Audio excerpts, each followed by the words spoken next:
seguindo a seus pais, que se atopaban lonxe, non deixa os estudos e comeza a pintar.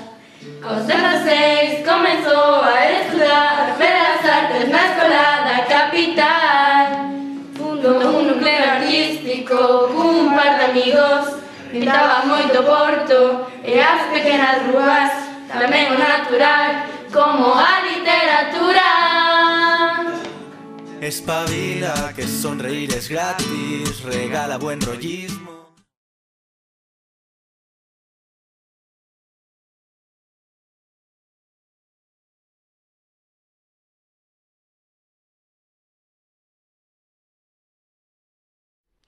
Las manos son un importante vehículo de transmisión de enfermedades causadas por microorganismos, y pensamos que la mayoría de las personas no cuidan suficientemente su higiene, y menos en una de las actividades con más riesgo de contaminación, que es ir al servicio.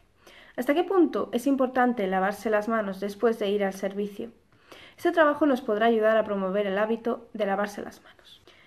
Diseñamos una simulación en el laboratorio de una posible contaminación de Escherichia coli a través del papel, y ensayamos el efecto del lavado de manos para eliminar los microorganismos que pudieron quedar incluso atravesando la capa de papel. Utilizamos para la limpieza un jabón líquido convencional y una solución hidroalcohólica. Hicimos la experiencia con 6 marcas de papel utilizando 1, 2 y 3 capas de papel como protección y realizamos un análisis estadístico de los resultados. Preparamos una solución de suero salino con la bacteria Escherichia coli. Pasamos los dedos protegidos con papel sobre la placa humedecida con la solución. Quitamos el papel y pasamos los dedos por una placa de cultivo. Después de poner a incubar la placa a 32 grados, observamos la huella de los 3 dedos formada por colonias de la bacteria. Se hizo un recuento de unidades formadoras de colonias con ayuda de un programa de tratamiento de imágenes y posteriormente se hizo su análisis estadístico.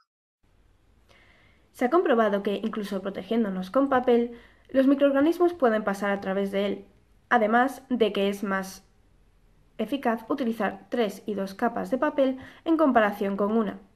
La solución hidroalcohólica fue un rotundo éxito. De hecho, exterminó a todos los microorganismos que lograron pasar a través del papel. En cambio, el jabón convencional, en 3 de los 6 casos ensayados, dejó pasar algunos microorganismos. En conclusión, es de vital importancia lavarse las manos después de ir al servicio si se quieren evitar contaminaciones por microorganismos.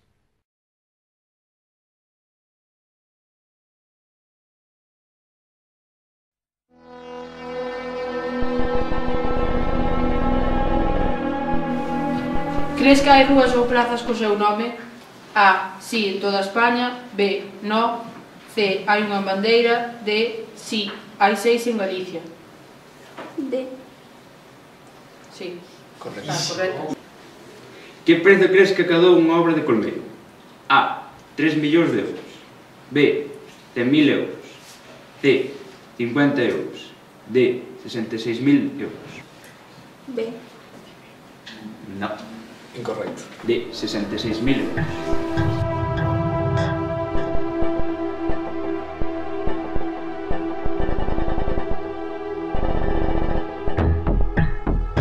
Cal destas obras é de Colmeiro? A. As Meninas. B. Guernica. C. Paisaxe con piñeiros. D. Pan duro con sopas de leite. C. Paisaxe con piñeiros. Correcto. En que ano naceu Colmeiro? A. 1901. B. 1945. C. 1836. D. 1744. A. Correcto. A donde emigrou Colmeiro cando tiña a nosa idade? A. Checoslovaquia. B. Francia. C. Argentina. D. Cuba. C. C. Argentina.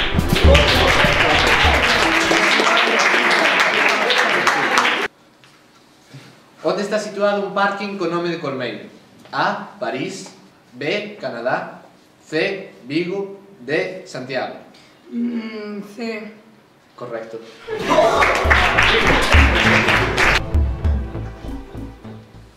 Con que pintor tuvo relación Colmeiro?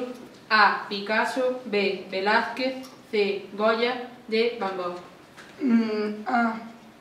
Picasso, correcto. Que alimento aparece moito nas obras de Colmeiro? A. Sacho. B. Pasar. C. Portas. D. Pan. Non, D. Pan.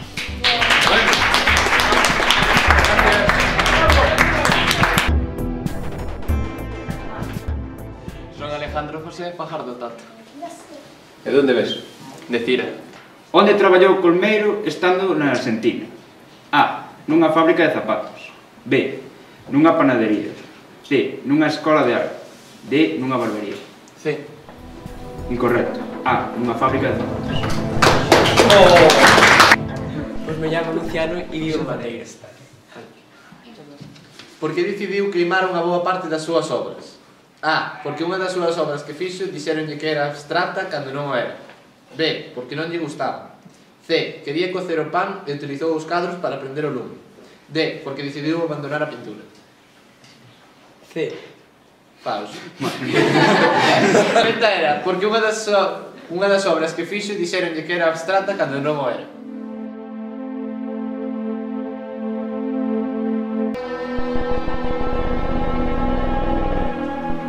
A quen está dedicado o seu cadro retrato? A un panadeiro. B. Ao seu pai. C. A súa filla Helena. D. Aos seus fillos. Sí. Correcto, a súa filla Helena.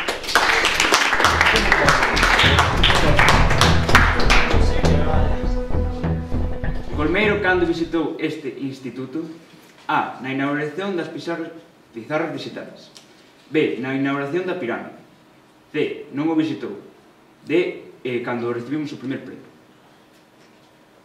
Sí. Onde naceu Colmeiro? A. Rubín. B. Mualde. C. Chapa. D. Botos. Sí. Correcto. Chapa. Cando comezou a pintar obras nas cales aparecían pans? A principios do ano 1952, B. No ano 1945, C. A finais dos anos 20, D. A partir do 2001. D. Incorrecta. C. A finais dos anos 20.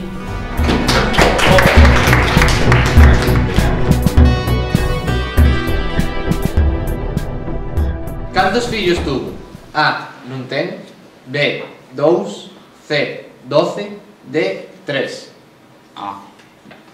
Falso. D. 3. Son Alberto e son de Escuadra. Cantas obras chegou a pintar? A. 194. B. 300. C. Non se sabe exactamente. D. 57. Sí. Correcto, non se sabe exactamente. Cal era o lema co que Colmeiro se identificaba? A. Galicia, terra de labreiros. B. En abril, augas mil. C. Galiza, sempre Galicia. D. A terra para quen a traballa. A. Falso. A correcta é C. Galicia, sempre Galicia.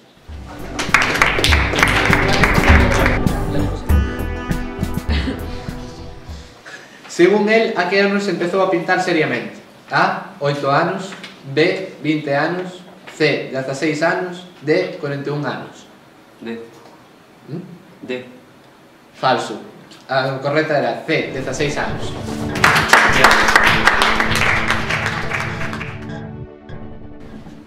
Son Ana e son de Silledo. Cantos anos tiña cando regresou de Bos Aires? A. 48 anos. B. 25 anos. C. 18 anos. D. 20 anos. B. Correcto, 25 anos. Que estilo de vanguarda representaban algunha das súas paisaxes? A. Ladaísmo. B. Futurismo. C. Cubismo. E D. Expresionismo. B. Falso. C. Cubismo.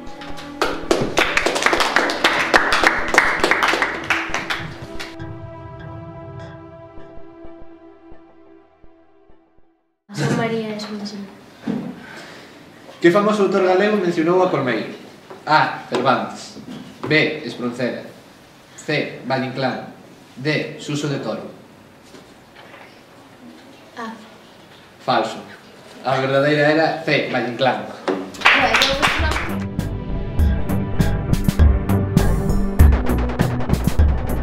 Hola, soy Cristian y soy de Bandeiro. Cal era un dos seus proxectos antes da pintura? A. Escribir unha novela. B. Dirixir unha película. C. Ser gandeiro. D. Ser zapateiro. A. Correcto, escribir unha novela. Con que debuxaba Manuel Colmeiro mentras gardaba do gado? A. Cun coitelo nos carballos. B. Cunha vara na lama. C. Cun lápiz nas follas dos carballos. Ou D. Nun caderno. D. Falso. B. Cunha vara na lama.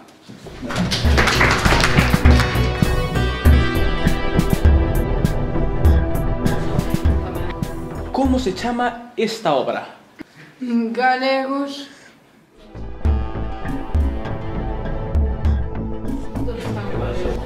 Galicia.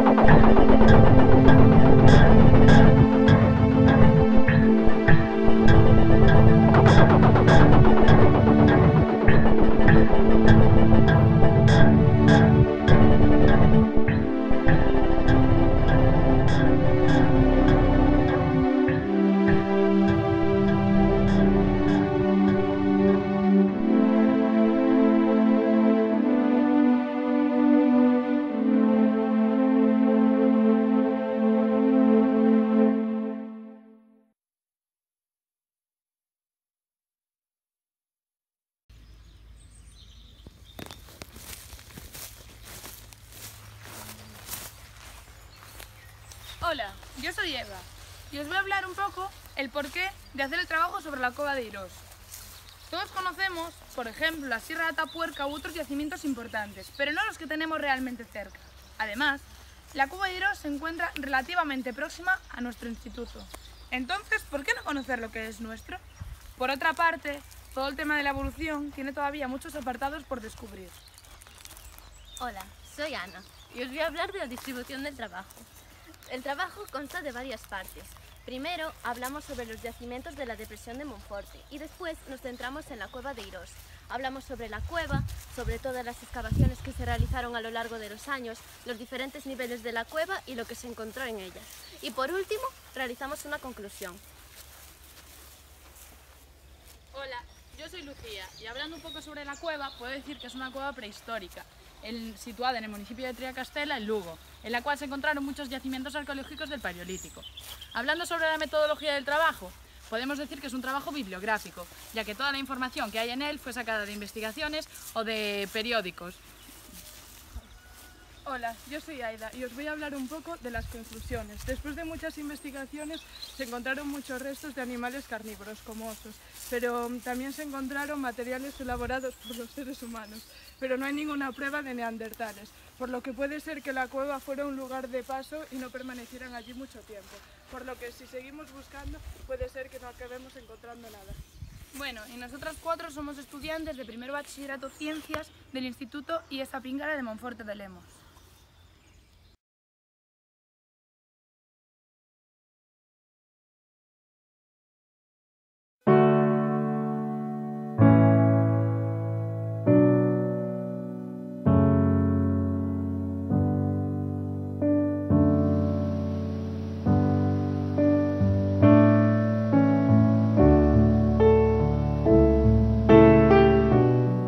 El arte ha mantenido una estrecha relación con la naturaleza y el ser humano ya desde sus inicios, casi insignificantes. Al igual que naturaleza y ser humano han ido estrechando vínculos especiales y frágiles a su vez.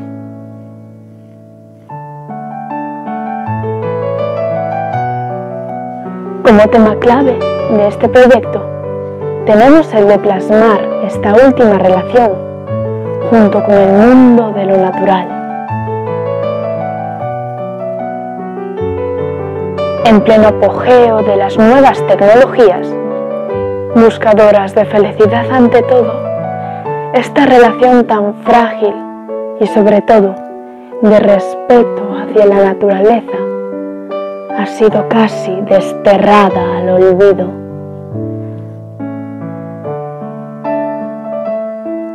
La esencialidad de este mundo de lo natural, el ritmo de su evolución y cambios, ha sido encerrada en una especie de celda a la que vamos dando forma según como deseamos. La casi obsesión por la mejora genética, hasta el punto de intentar alcanzar la imposible perfección, ha hecho que esta relación tan venerada se haya esfumado. Mi objetivo es mostrar cómo a la médula de la vida, la naturaleza, le estamos dando forma por convenio propio, dejando atrás esa relación respetuosa que tanta vida nos dio.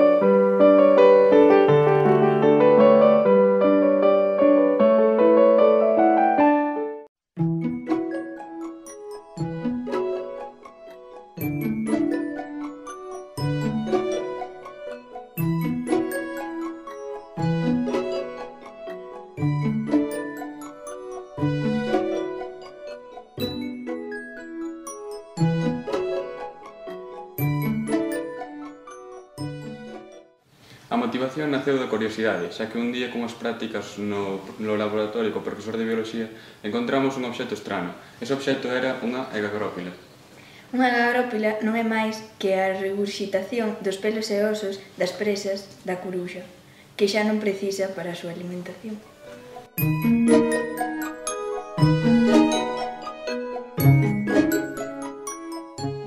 A metodoloxía que usamos para abrir as egagrópilas foi mollalas para poder ablandalas e retirar os osos máis importantes, que son o cráneo e as mandíbulas. O resto dos osos retirámolos porque non sirven para analizalos segundo a clave dicotómica.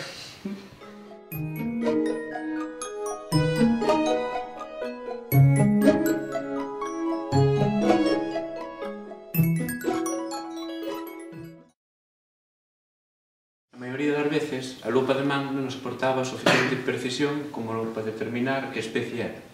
Por iso, empregamos unhas lupas binoculares que son máis potentes e que nos permiten fixarnos en detalles moi pequeniños, por exemplo, nos dentes, para determinar especies moi parecidas entre sí.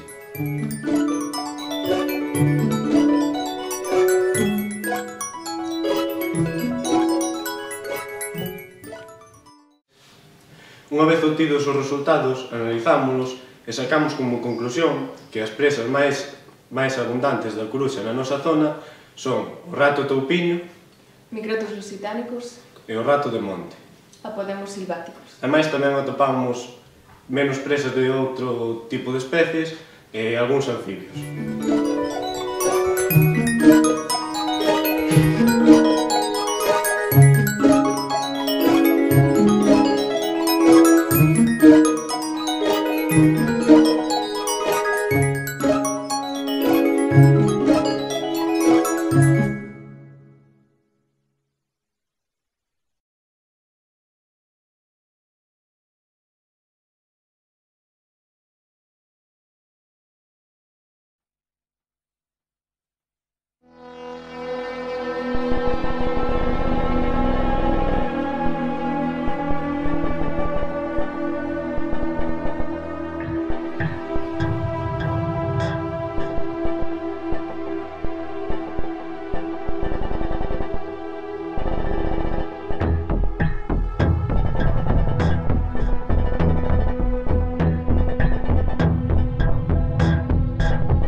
Numerosas son as fontes que hai no concello de Silleda. Hai moitas, pero son de boa calidade as súas augas? Certamente, eso foi o que nos levou a realizar un estudo acerca dos parámetros físico-químicos das fontes do noso concello.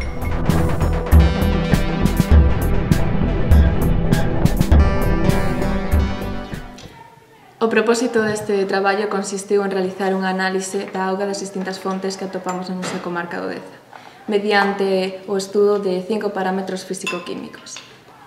Tamén nos fixamos en outros obxectivos principais como a potabilidade da auga ou mesmo a conductividade desta e tamén os sólidos que pode ter como nitratos ou manganeso.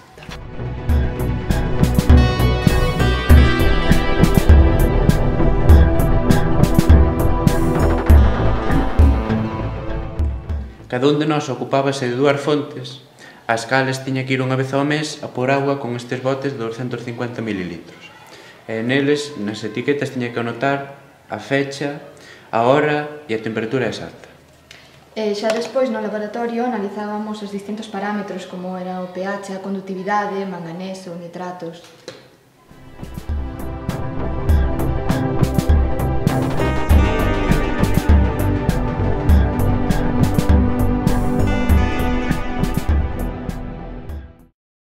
Unha vez analizados os resultados, concluímos que todas as fontes estaban dentro dos criterios de potabilidade. Agás unha que superaba os límites de nitratos establecidos.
Sabemos que los océanos se están acidificando a causa de las enormes emisiones de CO2 a la atmósfera. El agua ácida afecta a los seres vivos oceánicos, pero parte del CO2 de los océanos puede ser secuestrado por organismos marinos que forman estructuras de carbonato cálcico, como las conchas de los moluscos. Galicia tiene una gran tradición marisquera. Se cultiva una gran cantidad de mejillón en vacías. También se cultivan muchas almejas y berberechos. Entonces nos preguntamos, ¿cuánto CO2 será secuestrado por el cultivo de estos moluscos en Galicia y qué importancia tienen estos cultivos para paliar el efecto invernadero? Para poder responder a estas preguntas estudiamos el contenido de carbonato cálcico en las conchas de los mejillones, berberechos y almejas. Para hacer esta determinación utilizamos este montaje. En el Erlenmeyer hay ácido clorhídrico y en el tubito de ensayo una muestra de concha pulverizada. Cuando se mezclan el ácido y la concha, reaccionan y recogemos el CO2 liberado. A partir de este dato podemos calcular el porcentaje de carbonato cálcico que hay en la concha. Encontramos que las conchas de las almejas tienen más porcentaje de carbonato cálcico que las de los berberechos y mejillones, siendo mejillones los que menos tienen. Realizamos un test ANOVA de comparación de medias y comprobamos que las diferencias encontradas en el contenido de carbonato cálcico de las conchas de los 3 tipos de moluscos son significativas. Por otro lado, buscamos en la Consellería do Mar los datos de producción anual de estos moluscos en Galicia. Los últimos datos publicados son de 2016 para las almejas y berberechos y de 2015 para los mejillones. Y utilizando nuestros datos experimentales calculamos cuánto CO2 fue secuestrado por estos cultivos. Comprobamos que son muchas toneladas de CO2, pero si comparamos esta cifra con las emisiones gallegas declaradas es una cantidad mínima. Proponemos un incremento de la producción de moluscos para contribuir a la desacidificación de los océanos y aconsejamos el cultivo de almejas. Pero, sin embargo, donde más hay que incidir es en la disminución de las emisiones.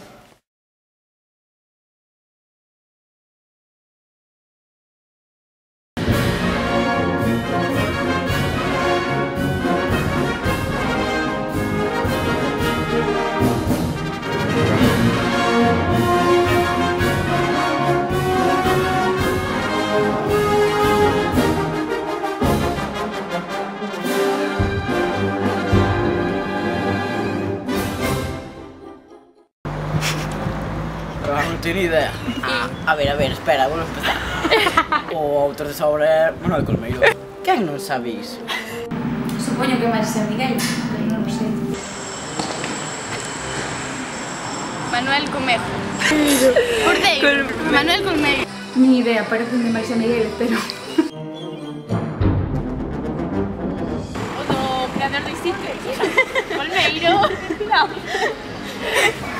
Manuel Colmeiro. Manuel Colmeiro era de San Fizo, é pintor. Sí, Manuel Colmeiro era un pintor de Silleda moi coñecido. Manuel Colmeiro, sí, un pintor. Manuel Colmeiro. A ver, les pintó el Colmeiro, pues supongo que será el nombre por eso, ¿no? Fue un pintor, creo, ¿no?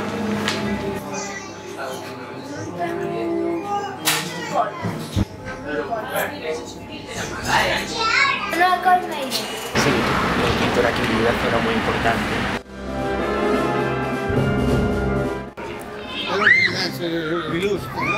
Temos unha calle a nombre dele, non? O nome dele naceu en San Fiz. Pues no. Non sei quen é. Sí, naceu aquí, de aquí. De San Fiz. Pues naceu aquí, nunha parroquia, vivía nunha parroquia que se chama San Fiz. E o Instituto de Silleda leva o seu nome por ele. Silleda. A ver, el instituto. Nació en Chapa. É unha de tres mulleres cortando pan, non? Vaya pregunta para mí. Unha obra de Colmeiro, moi bien. Quen é Colmeiro? A botella. Flores. Ramo de flores. Casados. Estou angustiado.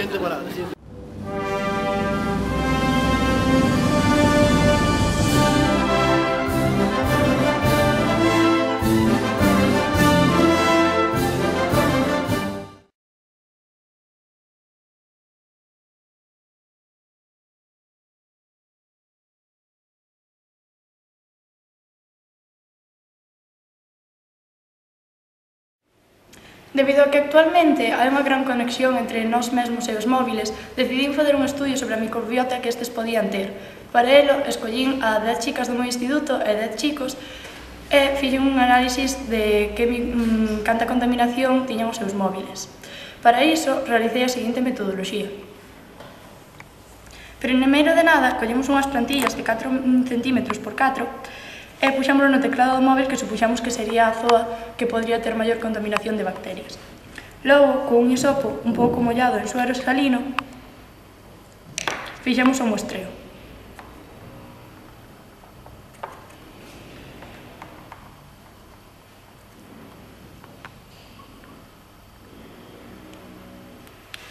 Escollemos 3 medios distintos, agar-agar, agar-columbia e MB, e fixemos o cultivo das bacterias.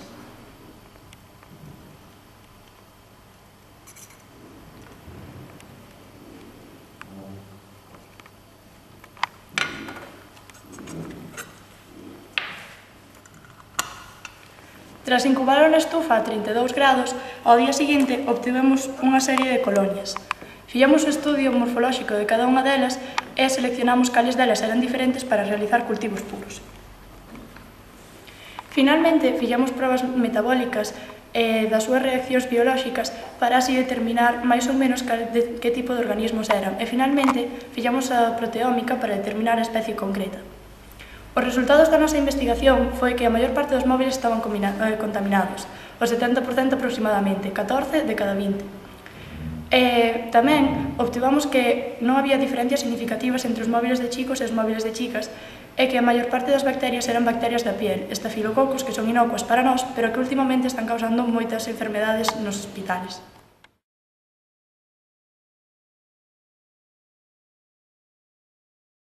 Que pasaría se xuntásemos a materia escura coa extinción dos dinosauros? Esta especulación pode parecer extraña ao principio, incluso imposible.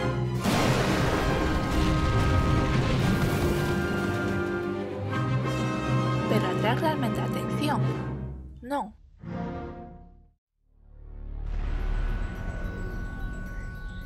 A materia oscura é un tipo de materia que non interacciona coa luz. É dicir, non somos capaces de vela como sucede coa materia convencional. Sen embargo, somos capaces de detectar a súa presencia gracias á acción gravitatoria que exerce sobre o resto de obxectos. Este tipo de materia foi descoberta no século XX por Fritz Zwicky e posteriormente comprobada por Vera Rubin. Mirando algunos lugares del cielo en los que no hay nada, o no se ve nada en forma aparente, se ven efectos ópticos sobre cosas que están detrás, y hay algo que está deformando esa luz que viene de detrás y que no se ve. Digamos, es muy difícil pensar que no sea materia oscura, porque... Ao longo da historia da Terra producíronse 5 grandes extincións masivas. A última delas, a dos dinosauros, fai 66 millóns de anos. Unhas teorías máis aceptables é a que propón que foron impactos de meteoritos os causantes destas extincións.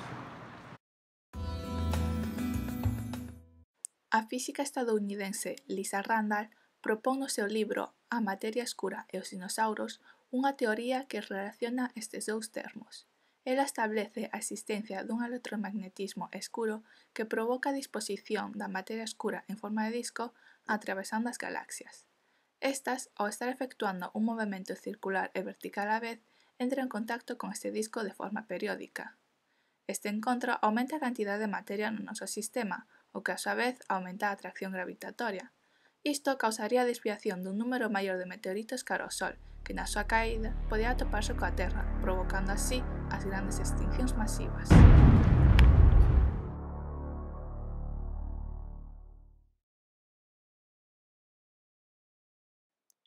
Hola, somos Diego, Iván y Marta, alumnos del centro IE Xelmírez 1. Hemos realizado un trabajo sobre las sucesiones ecológicas de plantas rupícolas en Santiago de Compostela, y lo que viene a continuación es un pequeño resumen de nuestro trabajo. Nuestro trabajo se desarrolla alrededor de la idea de determinar la biodiversidad de una superficie de un muro y al mismo tiempo observar su evolución. Una sucesión ecológica se define como la evolución que de manera natural se produce en un ecosistema debido a su dinámica interna. Nosotros partimos de esta premisa para realizar el trabajo. Escogimos dos lugares principales de muestreo, el Parque de Galeras y un muro de nuestro instituto, colindante con el Colegio Pío XII. Descartamos otros lugares como a Carballeira de San Lourenzo debido al bajo número de especies. Nuestros muestreos fueron tomados a lo largo del segundo y tercer trimestre, más concretamente en los meses de diciembre, febrero, marzo y abril. Y los resultados, para nosotros inesperados, están expuestos en el trabajo.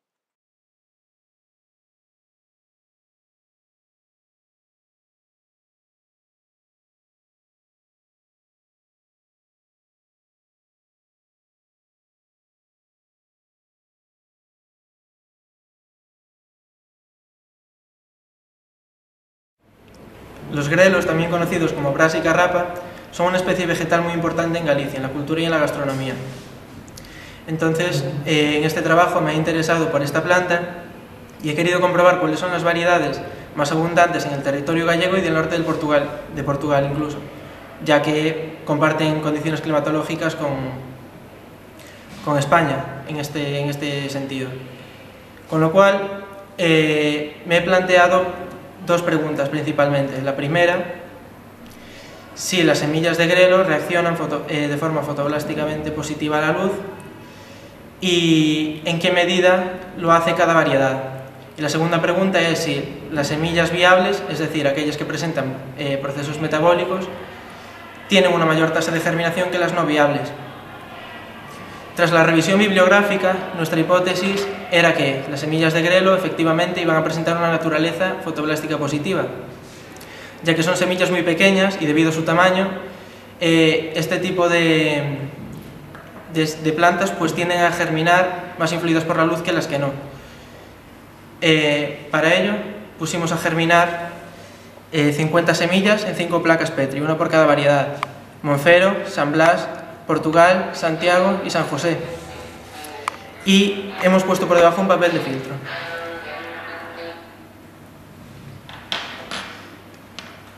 Con lo cual, imbibimos las semillas en agua, las tenemos en un ambiente húmedo 24 horas y esperamos a que germinen durante un cierto tiempo. En este caso, por motivos de comodidad y de viabilidad, pues han sido 5 días. Tras este experimento, decidimos también para comprobar la viabilidad de las semillas y su relación con la germinación, utilizar la prueba del cloruro de tetrazolio, que se basa en un colorante incoloro en un primer momento, que tras reaccionar mediante procesos de oxidación-reducción con los procesos metabólicos de las semillas, si es que los hay, se tiñe de un color rosa o rojo, con lo cual así podemos averiguar fácilmente qué porcentaje de las semillas son viables y cuáles no en cada variedad.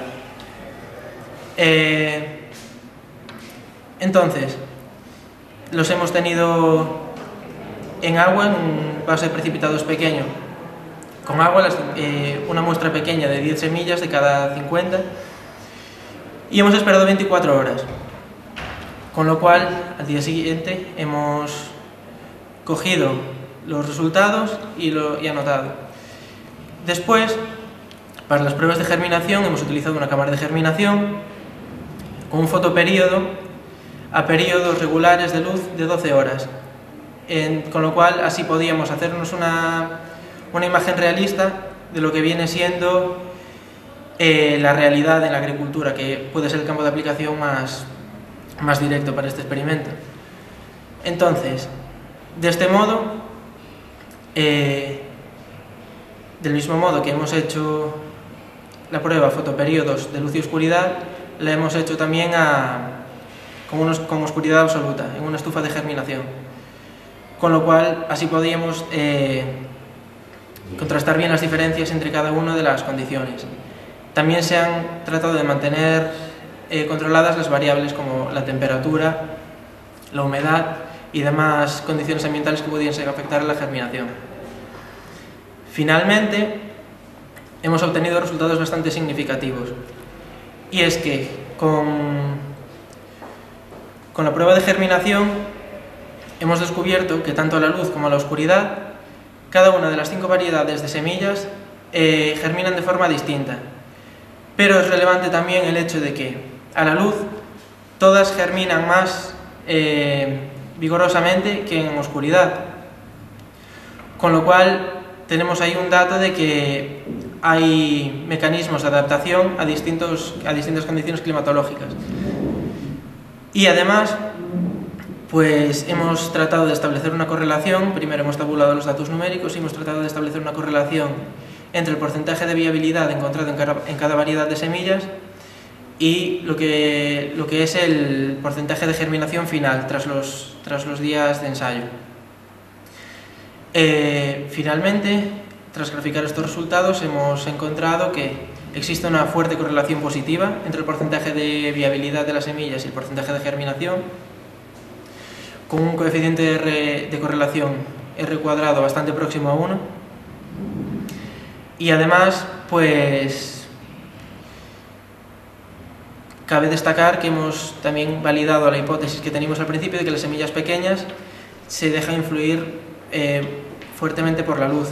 ¿Y por qué podemos decir esto? Porque también hemos realizado un tratamiento estadístico con una prueba del chi², que nos ha ofrecido un informe que afirma 95% de confianza que realmente las semillas de grelo presentan una naturaleza fotoblástica positiva y una correlación fuerte entre el porcentaje de germinación y el porcentaje de viabilidad.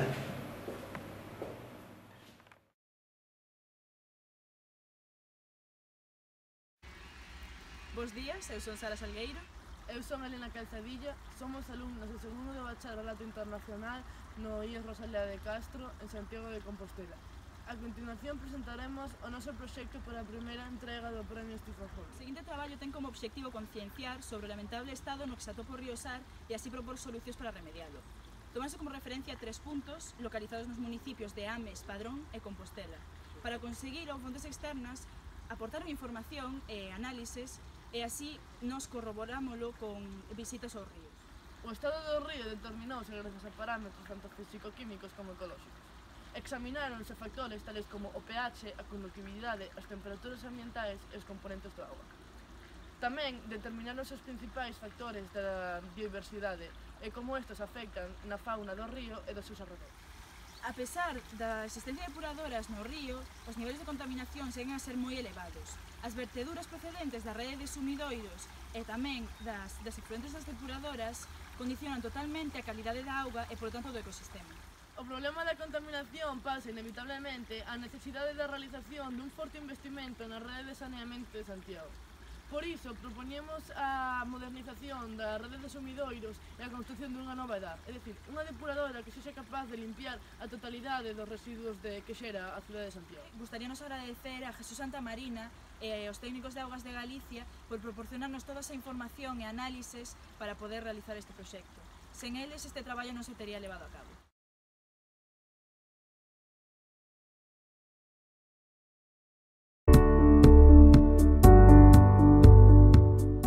Humana es un proceso complejo que se ha visto influenciado por diversos eventos a lo largo de millones de años. Algunos de estos eventos pueden considerarse hitos por su importante contribución al aumento del tamaño cerebral y a la mejora de las capacidades cognitivas que nos hacen ser humanos. En concreto, ¿qué factores han sido fundamentales en los drásticos cambios anatómicos asociados a la aparición y expansión del Homo erectus hace más de 1 millón de años? De acuerdo con algunas teorías, como la desarrollada por el profesor de Harvard, Richard Graham, el cocinado de los alimentos es el hito determinante que marca este salto evolutivo. El cocinado aporta claras ventajas evolutivas, según explico en mi trabajo, como una masticación más fácil que facilitó la digestión de los alimentos y permitió el crecimiento craneal. Y entonces, ¿por qué se generalizó el consumo de alimentos cocinados hasta el punto de influir de tal manera en el proceso evolutivo? Mi hipótesis es que esto se debe a instintos básicos que hacen que la comida cocinada sea más apetecible que la cruda. Y esta propuesta conecta la evolución humana con la reacción de Maillard, una compleja transformación química experimentada por los alimentos asados u horneados y que resulta en el oscurecimiento o tostado de la superficie del alimento y en la generación de compuestos químicos volátiles que aportan sabor y aroma. La reacción de Maillard es el tema principal sobre el que gira el trabajo que hoy presento. En una primera parte se realizó una investigación bibliográfica sobre los temas antes mencionados, la influencia de la cocina y de esta reacción en la evolución humana. Y en una segunda parte se estudió desde un punto de vista químico cómo influyen distintos factores en el progreso de esta reacción. Tomando como hipótesis la relevancia de la primera etapa de la reacción, que es la condensación del grupo carbonilo de un azúcar con un grupo amina de un aminoácido o proteína, desarrollamos un modelo de laboratorio combinando aminoácidos y azúcares a 100 grados para analizar la influencia de la estructura de las especies reaccionantes y del pH en el progreso de la reacción, midiendo el pardeamiento que éstas presentaban. Este trabajo nos hace comprender lo complejo que es el proceso evolutivo y cómo factores que nunca nos imaginaríamos, como la cocina, influyen en él.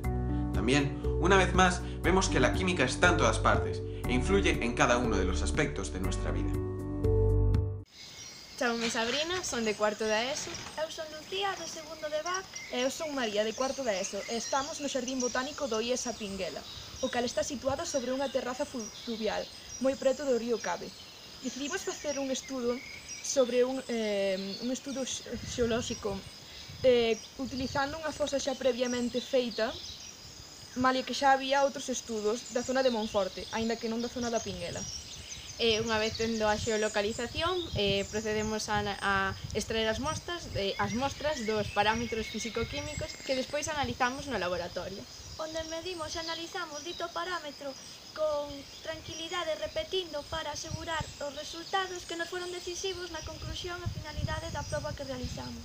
Obtivemos como conclusión que este estudo serviría como base para posteriores estudos e tamén para mellorar a flora deste xardín botánico.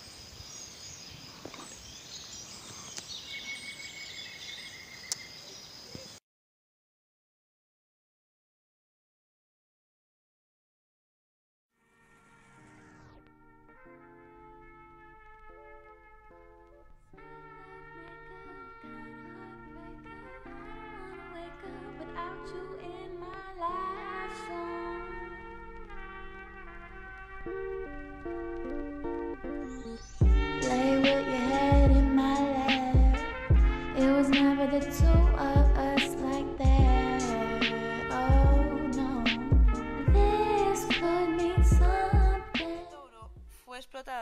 14 años, y esto dañó mucho el medio ambiente. Aquí es donde nace nuestro interés en investigar si es posible restaurar sus suelos de forma sostenible y económica y que al mismo tiempo no empeore la situación. Para empezar decidimos ir a visitar la propia mina, y ahí es donde descubrimos la existencia de los tecnosoles y decidimos investigar su eficacia. Un tecnosol es un suelo personalizado al terreno que está formado por materiales reciclables y al mismo tiempo también orgánicos.